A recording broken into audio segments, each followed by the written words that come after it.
Hi everybody, it's Mick Lebinskas here from Climate Salad, and we are chatting to Kat from Trace about the big and wonderful and important opportunity to get businesses and enterprises to start making a bigger impact a positive impact on climate. Kat, welcome to the chat. Hello, thanks for having me, Mick. Great to see such good progress, and I know you're passionate not only about growing your business but also in creating the landscape by which we can really help the world get to net zero. I've got a few questions to kick off and to get us going, and then we'll open up to questions from the group. But I would love to get a quick intro from you about your journey into starting the business, what the business does, and the focus, and how you're looking to make an impact. Absolutely, yeah, sure. So I'm actually a management consultant by background. Spent my career to date in financial services, and always kind of had my eyes on starting my own business. And sustainability was obviously something that is close to my heart, but also an area I felt there was huge opportunity for using technology to innovate. And this was felt particularly when my co-founder Joanna and I actually launched a side hustle for a bit of fun back in 2017, launched a fashion brand, and we were really keen to make our products as sustainable as possible so that our consumers kind of didn't feel guilty when they bought a product from us. And we really struggled. Like, we thought we didn't have unlimited margins to go and buy the most expensive materials or source all of it, get it manufactured in Australia, which is inherently more expensive than overseas. And we found that there were just too many barriers for us to do that. And that got us thinking, well, if we're feeling this, surely many other smaller businesses are feeling the same thing. Turns out, as we looked into this problem more deeply, it wasn't just the small companies that were struggling. Even the 100, 200, 1,000 people companies were having to hire large sustainability teams to address this problem. Which is fantastic that they've got the intent to do so, but we felt like there's got to be a way to enable more companies to take action without having to necessarily hire either consultants or experts internally. So that's really where the idea of Trace came from. Broadly, Trace is a tech company on a mission to remove the barriers to becoming carbon neutral. We have a subscription product for individuals. So, we have hundreds of subscribers that choose to personally offset their carbon footprint. And then we also have a platform to enable businesses to measure, manage, and offset their business emissions. So that second part of the business is really where the focus is today. But there's a really exciting nexus between the two, because obviously a business has customers and it has employees, and that's where the two parts of the business really play well together.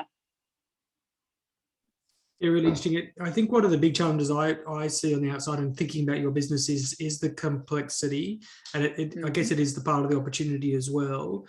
In terms of the journey companies make through that, I'm really curious to dig into that a bit and see, because I think there must be phases they go through in terms of, like, I don't know what I'm doing. Okay, I'm now started. I'm doing more. So I'm keen to understand those phases, and also keen to see whether you're getting a bigger impact from people who are defensive and fearful and from that side, or whether people are excited, optimistic and positive. Yeah, so curious about those two approaches. That's a good point. So I'll start with the first. The journey's slightly different depending on the type of company. Broadly, you can break companies into two. One being like an organization, which is their footprint is mainly a combination of their office space and their staff, travel and suppliers. And then you've got more complicated businesses which have a supply chain, like product manufacturing and services, where there's naturally more complexity in the latter. And as a result, there tend to be slightly different journeys. I think products, consumer brands and product-led companies have done a good job at sort of looking at the easy and well understood parts of their supply chain. So, trying to find sustainable packaging and using Sendle, which is carbon neutral for their deliveries instead of couriers, as an example. But that's kind of the limit. Like there's only so much they can do within their margins. So anything beyond those kind of easy, quick wins tend to be forgotten. And then within an organization, we generally talk to companies that have gone, oh God, we're just starting to look at this and we have no idea where to start. They may have gone to talk to a few environmental consultancies, and generally the feedback there is, we can help you, it'll cost about $10,000 to run a project. For large organizations, that's no problem whatsoever. But for most businesses, that's a huge expense before you've even made an impact, right? That's just to do that initial understanding of what your baseline looks like. So that's really the portion, that's the part of the journey that Trace is trying to simplify and make way more accessible. Because if you can measure, you can manage, right? So whether you're a product supply chain or an organization, first step is just get a lay of the land, and that's what we do at Trace. What was the second part of the question? Oh yeah, the kind of reasons for doing it. Definitely the latter. It's a really hopeful conversation that I have with all of our prospective and existing clients. Now, that's probably partly because of who we target in our marketing. You know, our messaging is not help, you've got to do something, or you know, your investors are going to pull out, or the world's going to die. Trace has a very optimistic view on this and believe that's the way that we can have the most impact. So everyone I speak to is doing this because they believe it's the right thing to do and because they feel like they can have a positive impact. That's great. That's good to know. And we did mention there in terms of the positive impact, but also the transition companies are making. What are your, in order to fit that into the overall trend, so heading towards 2030 and 2050 beyond that, there's obviously some big changes that are going to happen. What are do you find you have to stay right there with the companies in the journey, or are you thinking big trends ahead of their changes? And what are some of those big trends you think are going to be impactful to businesses? Yeah, look, I think we're assuming that change from a government point of view will happen slower than we'd like. So for us, we want to empower change without having to rely on policy change or wider trends. So our focus is very much on empowering businesses to take the steps that they have control over. So choosing their suppliers carefully, and choosing what electricity they use in their office, trying to reduce waste, and then importantly engaging their employees and helping them change their behavior to make impact happen as well. But longer term, we've all seen that the fossil fuel industry is hopefully on its way out. There will be more cost-effective renewable energy solutions out there. And the great news is that as more and more businesses become conscious of this, it will become easier to choose suppliers that are also thinking in this way. So, even as you look up the supply chain, that should become easier. But right now, there's still many, many barriers. So that's really what we're focused on today. And that supply chain one is a really interesting one. Can you explain to people who may not be aware of it in terms of first, second, and third order impacts and management? Your emissions, yeah. Yeah, and, sure. And also, I was chatting to a company this morning who they'd really only thought about their suppliers, hadn't thought about their customers and their usage from a circular economy perspective. So, yeah, keen to know your thoughts on that. Yeah, that's very interesting. So the jargon goes that basically there are 3 scopes of emissions, 1 being the direct fuel that you are purchasing, and 2 being the electricity that you're purchasing via your electricity utility providers, and then 3 is basically anything else, which is the hardest to quantify because generally it's not within your scope of control, but it is certainly within your scope of influence. So if I look at our clients, I just ran the numbers this morning. If I look at some of the biggest corporates, generally 60+% of their emissions come from that scope 1 and 2, so the electricity and energy that they procure to run the business. But I actually think that's skewed, because I think it's because most of those businesses haven't sufficiently measured the impact of scope 3. So we're really passionate at Trace at including all 3 scopes, recognizing you're not always going to be able to have as much influence on the further up the supply chain, but you need to be aware of them in order to start influencing that decision making. So that could be anything from the packaging you buy, the freight and courier suppliers you use, the technology providers that you use, food and beverages. Interestingly, that can often be a huge part of an organization's or corporate's emissions. What else? And then the third part of scope 3, which is only really emerging as a measurable impact, is your staff working from home. So that's something that a company doesn't have direct control over, because they're not paying your utility bills, but they do have responsibility for, because they're the ones that are paying you to do the work for them. So that's an area that we really encourage our clients to measure and include in their scope of offsetting. And just looking at the numbers this morning, across all of our business, all of our clients, 40% of their emissions are from staff working, in their home office. Right now, I've got a heater pointed at me. Imagine if everyone has a heater pointed at them. It's not going to be as efficient as if you're all in a, more environmentally efficient office space. I recommend investing in Ugg boots, Kat. So they're good. They're personal warming devices, and they can be worn under the desk, and no one needs to know. Like, no one will ever know that I'm wearing Ugg boots.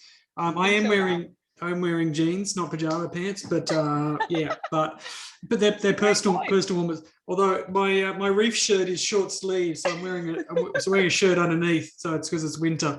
So I'm trying to pretend to be summery, but it's a really putting me to shame. It's a really good point about the home working. I think there's obviously some advantages there in terms of changes of transport, because people aren't on buses or in traffic. But then, and then, it just changes the dynamic of the working relationship. I'm curious, has anyone actually really embraced that and said, "We'll offset your home or a percentage of your home energy usage"? Or? Yeah, certainly. We absolutely encourage that our clients measure the impact of their staff working from home and include that in their scope of offsets if they choose to become carbon neutral. And then added to that, while offsetting is one of the tools in the toolbox, it's not the only one, and it shouldn't be the first port of call. We really want to educate clients to help them reduce their emissions.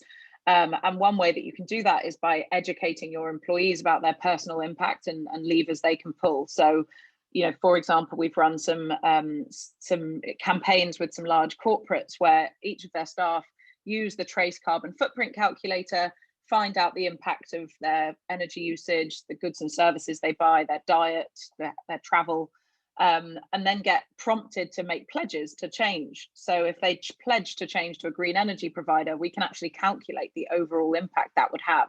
And very quickly, you can see that if you're talking to a Deloitte of this world, even if only 10% of their employees actually pledge and switch energy, the impact can be enormous for those businesses. So yeah, I think that responsibility is moving within the corporate and smaller businesses. It's moving just from being a kind of head office responsibility to actually pushing it down to all of their employees.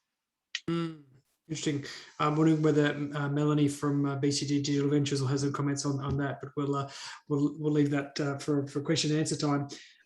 I wanted to see whether there has been any positive flow-on effects of work companies have done, and what I mean by that is, if someone looks at their supply chain or suppliers and customers, has there been any positive pressure applied that has then had then my supplier that was better behaved, and then some of their customers, because there could be a real positive viral effect here in the right direction. Have you seen any signs of that yet?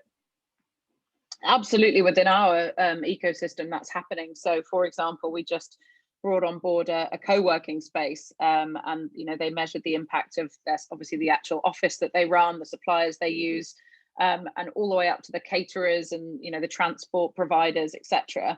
And he actually just said, the founder went, wait a minute, it's not really my responsibility. I should be pushing this up to the suppliers. So he got in touch with every single one of them and said, you should be signing up to Trace, because you need to look inside your own operational sphere. So that's just one example. We're definitely seeing clients, once they understand the impact of their supply chain, seeing that they need to be applying pressure to their suppliers and choosing ones based on not just price and service level, but also sustainability. Amazing. There's two parts of Trace that I would like to dig into and understand a bit more. One is about the ability of people to pick their projects. I know when I signed up to Trace, I was able to look at the different projects. So I'd love to explain that. And as a follow-on to that, I want to dig into like Australian carbon price, because obviously I can be buying ACCUs, as we call them, but explaining that, and also what is your view on Australian carbon price? Will we get there eventually? You mentioned the government. So I know those two things are intertwined. So I want to dig into that a bit. Yeah, well, they're worth addressing together, because the answer to both are interrelated. So we've actually made the decision today, and this could change, not to offer a selection of projects, as in choice, to our customers. So we actually have a basket of projects that we select, following kind of our own criteria of quality and ability to tell a great story and community impact, and also price. And the reason we do that is because we believe there's already so many barriers to action that actually choice can create a paradox, right? It can mean that people just go, whoa, too much to decide all in one go. And that's particularly the case when you factor in the fact that every project has a different price. So as you alluded to there, the cost of an Australian carbon credit unit, that's sitting at around $25 per tonne. You can get the same volume of carbon dioxide sequestered in Asia for $1 to $2. That is quite mind-boggling for most people to understand, because impact is impact. Now, obviously, underlying that is because the cost of the project differs and the technology deployed is different, and the level of scrutiny on every project can increase costs. But we believe that we have the insight, like the sort of insight and knowledge, to be able to select a portfolio of projects that means a good accessible price, but still excellent quality. And as such, we have some Australian carbon credit units, but also some overseas, like Vera and Gold Standard credits. So yeah, look, I think all of the external research suggests that Australian carbon credit units are only going to go up, and while demand is still high and supply is not there. I hope that will even out again, as more and more projects come online and are able to meet the high bar of being approved. But I think we've got quite a long way to go until that happens. And there's obviously a big international interaction component of credits. Do any of your customers have international connections, and that what challenges and opportunity does either importing, exporting, or services? What if your data centers? I mean, how do you know where your data is coming from? Do you have any international Australia conflicts or opportunities you've seen in the projects that we procure, or in our clients? For your customers? Yeah. Look, most of our clients are kind of headquartered in Australia, but certainly have supply chains overseas, or satellite offices overseas. So we try and reflect the geography of our clients in our project portfolio. And we've recently started working with a lot of clients in the UK, and they're kind of going, hey, well, we want to be able to support projects in our backyard, because this is obviously where the emissions are. Now, interestingly, there aren't any verified units issued in the UK, and that's a kind of separate discussion as to why that's the case. So that is definitely a challenge for us, is managing to create a portfolio that meets the needs of various various clients. But we think that that's why having a portfolio really allows us to meet those needs while not having completely fluctuating prices. It's an interesting one about local impacts, right? Because it's kind of the environment is partly local, but it's predominantly global. It's interesting. It's it's such a interesting dynamic, I think, about the whole conversation. How do you? Is it just a starting point? Are people just starting a bit insular and local, and they're going to get the other way, or are there important local things that they should actually be caring about? Yeah, I think it's a good question. Like, I think with carbon and carbon credits, like, I try and encourage clients to think globally, because there are some amazing and very efficient and effective projects overseas that you don't need to only be looking, on your doorstep to have that impact. That said, there are more types of impact becoming available. So, for example, can we start quantifying biodiversity in a credit? So could you issue one biodiversity credit for a certain amount of species that have been protected? There's blue carbon, which is looking at sequestering CO2 within the sea. There's plastic credits starting to be explored. So I think once you start looking beyond carbon, then businesses will have the ability to be able to pick a portfolio of credits that really align well to their business operations and supply chain. those are just fairly nascent in terms of methodologies and issuance at the moment. Excellent. Okay. Well, hopefully we've warmed this up a bit to get enough questions from the audience. So please either unmute yourself if you're feeling bold, or use the raise hand function down in reactions. Can you tell us a bit about what's coming up while we're waiting for those questions? What's the next? What are the big things that you're focusing on with the business over the next year? Yeah, so growth is obviously a focus because more growth equals more impact, but we need to also balance that with a product that is constantly evolving to meet the needs of our clients.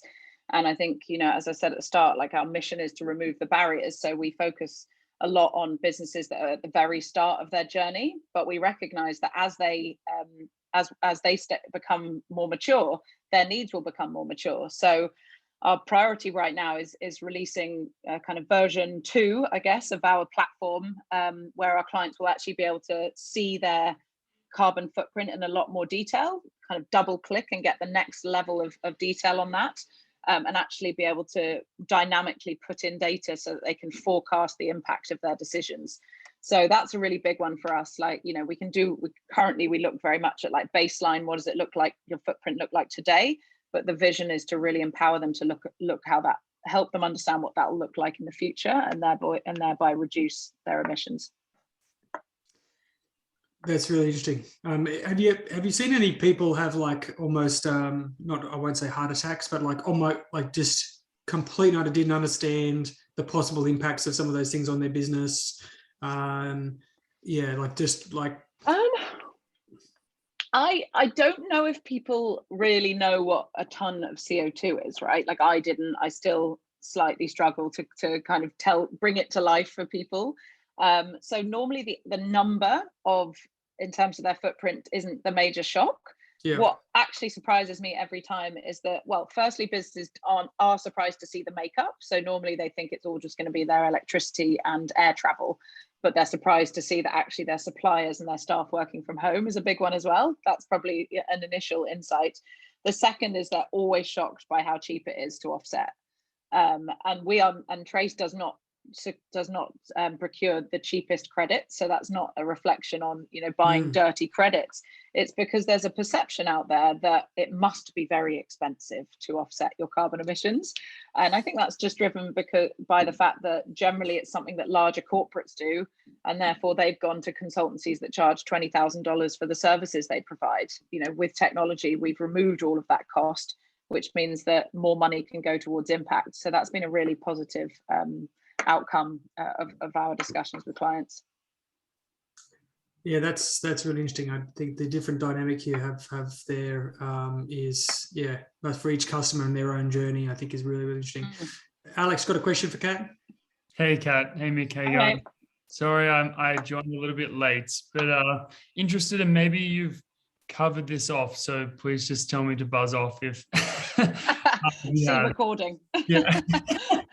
What are you seeing in some of the I guess, interested as a small scale business at the moment myself, like what are the biggest drivers you see for that size of business? Because as I understand it, that medium to mid-sized business is what you're targeting. What's the unique aspect of those organizations? Sorry, what's driving them to do this, to take action? I guess it was sort of related to what was getting talked about before, like the shock of it not being like a huge investment, and lots of large corporates are making it. So you're obviously making it a lot easier for people to get involved. What are you seeing in comparison to a huge organization having to go through massive transformation? What's the version of that for the sorts of businesses that you're servicing? Okay, yeah. So like, how can we deliver that at a much lower cost? Simplicity is the main thing. I mean, we apply and are very transparent about applying the 80-20 rule to the measurement and the assessment that we do up front. Now, interestingly, we have run a few tests with some clients that have also gone through the government certification program called Climate Active. And in all cases, we were within 90% accuracy of their measurement, which took them 8 weeks to do and generally cost them thousands of dollars. So, I think the analogy for me here is that, before Zero, we would have all had to go and pay an accountant to go and do the sums for us and create our P&L and do our tax return. But we could have done it ourselves. And it's not actually that complex when you look under the hood. It's just most people think it's too hard. So once technology simplifies that for you, you suddenly realize you don't need to pay an accountant to go and do the sums. So that's a bit of a crude way to describe it. But yeah, we've basically made the process very intuitive. The data gathering process, it doesn't go to the nth degree of accuracy, because we find that is the level, that's what creates cost and doesn't actually add that much to the outcome. And yeah, we just help educate them so that it becomes easier every year. And what's the scale factor to the difference between, is it for a large corporate, let's use a big bank in Australia, we talking is this 1%? So 1,000 of your businesses contribute to impact in the same way that one large organization? What's sort of the scale as to the difference between those big corporates versus the medium-sized business? It's a good question. I mean, the boring but true answer will be huge amount of variability, but let me just see what the on average, our business's footprint is 100 tons a year, and our typical client is sort of a small to medium agency of 50 to 200 staff, mainly based in an office. So we're not talking huge supply chains, although we do have some of those businesses. So obviously a lot smaller than an ANZ bank, for example. But even some of those climate active clients are small as well. So I think the variability from the very biggest to the very small will be thousands of tons. But actually a lot of the clients that we service could also, could easily be getting into the 1,000 tons, and we can do that for them almost free of charge instead of charging them thousands of dollars in consulting fees. Yeah, it's always something, I guess, that being someone that's in the climate space as well and coming along the journey, just thinking about those different contributors and different levers. And yeah, definitely there's huge levers with oil and gas companies, even huge levers just by simply the amount of employees that you have. But what I think is interesting about people who are either targeting individuals or mid-sized businesses, just that what's that aggregation of the impact that that an organization like this, like Trace, is having at that different scale. And as you say, making it simple, making it easy, that creates 10 big businesses over the next 10 years or something. I think that's a really cool thing to compare it to, because I do think people jump straight to, well, all of it's going to come from the oil and gas companies, but yeah, they need to do that simplicity and aggregation of those organizations as well. Totally. And look, I mean, ANZ's footprint in 2020 was 100,000 tons. We would need 1,000 clients to have that amount of footprint, and if they all reduce 10%, that it would take that many clients to make that impact. But I think the point is more the number of people that has touched and influenced, not the absolute CO2. So, by working with 1,000 SMEs who all have customers and all have suppliers and all have employees, we've actually touched a lot more people that can then individually start taking action than ANZ. Not to say they've not done a great job, but generally that's done by a sustainability team, and there's not a lot of engagement. Now that's actually a good segue into the fact that we're actually working with ANZ because they've recognized that one gap to their strategy is employee engagement, and with that many thousand staff, they can obviously have a huge impact if they can inspire their employees to act.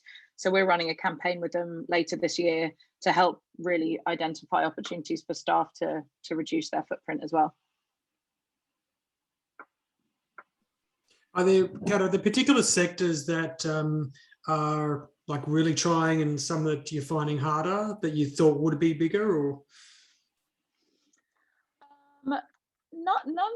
None jump to mind that are finding harder, but that's probably just a sense of we tend to talk to and market to clients that we know have appetite for this, so there's a bit of positive bias in that sense.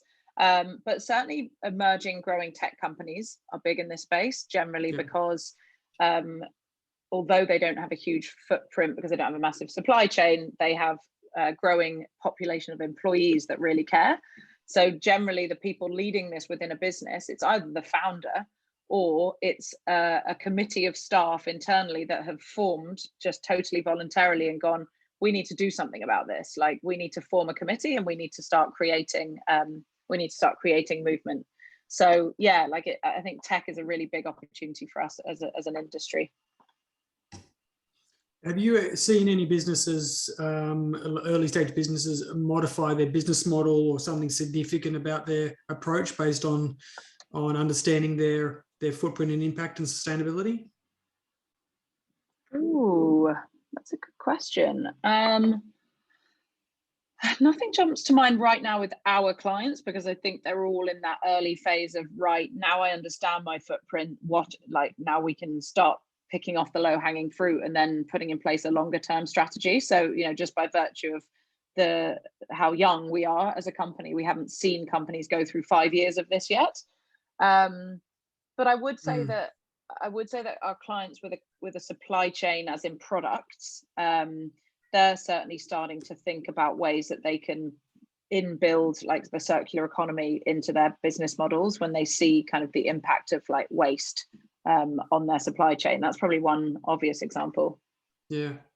What about insurance? I find this really interesting to think of someone's individual insurance when you're trying to cover against a future which is becoming increasingly uncertain. It's kind of like a fourth order effect a little bit, but I think there's a potential. Is that a potential just cost going up, or is it something people are just going to deal with differently? Have you seen any either response from insurance or impact on insurance for companies? Ooh. I wonder, I haven't directly, but I definitely think that's going to, that the climate risk of a business is starting to be factored in, at least at the top end of the corporate spectrum. That's becoming an increasing pressure from investors, right, to be able to quantify your climate risk, which I'm sure will therefore impact your insurance costs as well. The kind of clients that we're dealing with are doing this currently entirely voluntarily, which is what's so kind of beautiful about it. Because if we can empower that many clients to act out of voluntary reasons, then when it becomes mandatory, they've already ticked the boxes and they know what they need to do, and it doesn't become hugely cumbersome. So then maybe then it will trickle down to smaller businesses from an insurance impact as well. Interesting.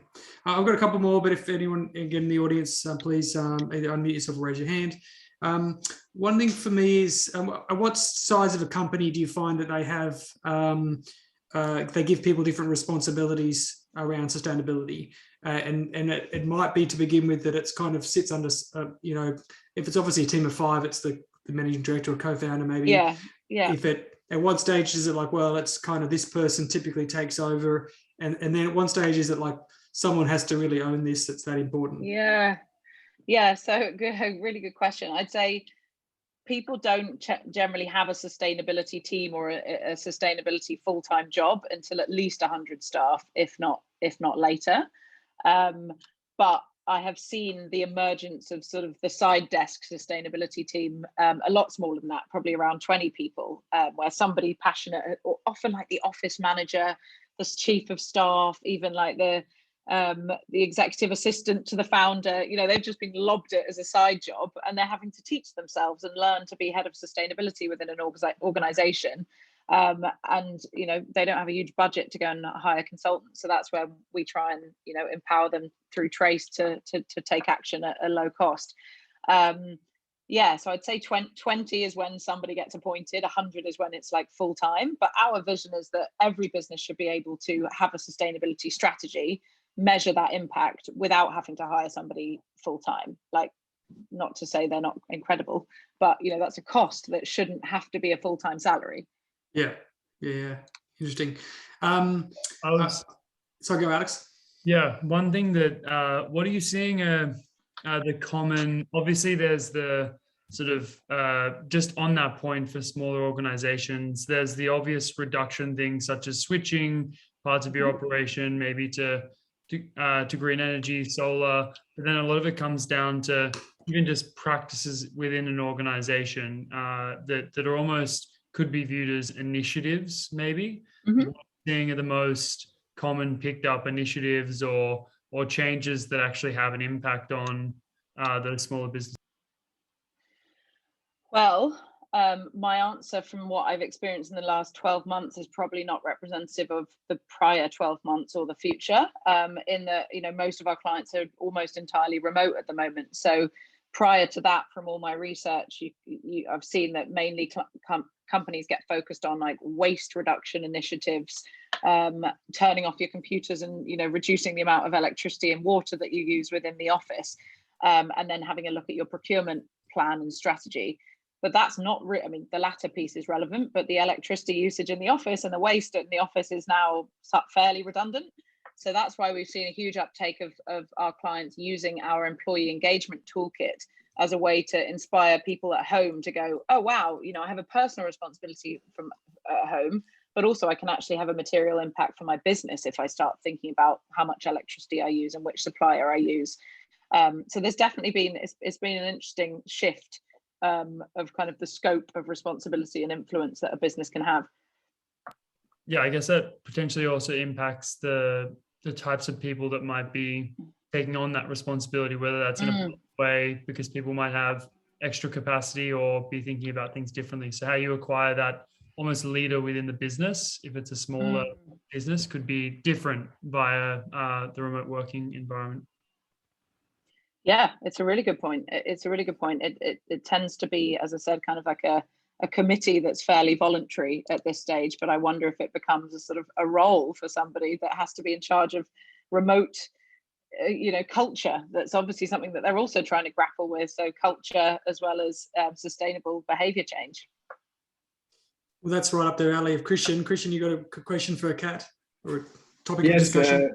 First, thanks so much for sharing your experience. And yeah, cool. I was very keen on understanding what you felt at this stage in your journey was the kind of key barrier for that's impacting you, stopping you from making more impact. Yeah, a good question. I'd say education. Like there's plenty of goodwill, there's plenty of interest, there's actually plenty of budget. But people still, understandably, it is a complex space. They need education and understanding about like what actually is a carbon footprint and how do I measure it and why do you need this data and how can I make an impact and what's a carbon offset. So at the moment, there's still quite a lot of hand holding. Obviously, we're trying to address that through digital content and self-guided products that mean they can kind of educate themselves throughout the onboarding process. But to date, that still has been a challenge. Just from like how many hours do we have in a day? Yeah, in a way, you're still competing against Netflix. Definitely. And when it is voluntary, it's often it's very often on the to-do list, but it's not the top of the to-do list because it doesn't have to be, right? Doing your tax return is going to probably trump becoming carbon neutral if you're at the year end. So look, it will get there. Policy may change. Pressure from consumers is definitely a big one. And I don't know if you've read it, but Atlassian did an amazing report a couple of weeks ago with KPMG, both based in Australia and the US, called Return on Action. Basically a huge survey of employees that showed that mental health and sustainability were two of the biggest reasons that staff choose to work for an organization. So there is an actual ROI of doing this. If you don't, you're going to lose employees, you're going to lose customers, and there is an actual long-term financial risk as well. Cool. And my second question was, is there anything that the people in this chat room can help with? Oh, love that. You can become carbon neutral with Trace. Obviously, we would love you to come on board or at least try it out. Look, we're trying to work with partners that will help us spread the word about what we're doing, in a scalable way, so that there isn't that sort of one-to-one requirement for marketing individually. So if you can think of any good channel partners that we could then leverage their communities. And the good thing about that is that we can actually see the aggregate impact of their community. So we can say, like, hey, thanks to the 20 clients that you've referred, you have actually had this much influence in terms of CO2 removed, which is quite cool. So I think this really comes down to the power of community and collaboration. It's an interesting comment about the employee, the importance of companies. And I know you create badges that people can put on their sites to sort of say the work they're doing. Is people doing more than that and integrating this into their like recruitment processes? I mean, I know, again, for smaller companies, it's probably a bit more ad hoc and informal, but I see that as such a critical, well, a really interesting dynamic about the people wanting to work for purpose-driven companies. And even if you're not purpose-driven at your core, don't be negative. Yeah, it's been adopted in really varied ways, to be honest. Some clients shout about it in every channel they possibly can, and it's probably part of their employee value proposition. Some are more passive, who they just genuinely believed it was something they really wanted to do, and it, as founders, it made them feel good. We just try and make it as easy as possible for them to share if they want to. And yeah, certainly like employee engagement and helping them spread that story to employees is a big focus for us. So we provide a lot of content like monthly project updates. Storytelling is really core to what we do, because we don't think that this should be a sort of tick the box exercise. It should be something that people get excited about and want to tell others about. Fantastic. Well, Kat, thank you so much for jumping on and sharing a bit of some of the impact. I think it's there's a lot of work to do and a lot of progress we need to make. And people like me, I get a little bit antsy about things not happening fast enough. But these things take time, and not everybody is as aggressive as me wearing a T-shirt with fish on it and wearing Ugg boots. But I think we need a lot of different efforts to make this happen. And I think our Trace is certainly having a really good positive impact. So thanks for your hard work and your contribution to the ecosystem and support. And we'll share all the details in the blog post to follow up about how people can get into Trace. And best of luck over the next year. Thank you so much. And thanks everyone for joining. Oh, sorry, last question. I almost forgot. What's your favorite salad? My favorite salad? Yeah. Literally salad. I assume this isn't some sort of, this is not a joke. Have you ever read books by Hetty McKinnon? No. Well, she has an amazing book called Community. It's all about salads. They're my go-to for any dinner party or big indulgent dinner. She makes salads interesting. Yeah. Well, okay. Well, I definitely need a link for that. So, well, thanks so much for sharing. Really appreciate it, and we'll talk again soon. Thanks, Kat. Cool. Cheers. Bye, guys.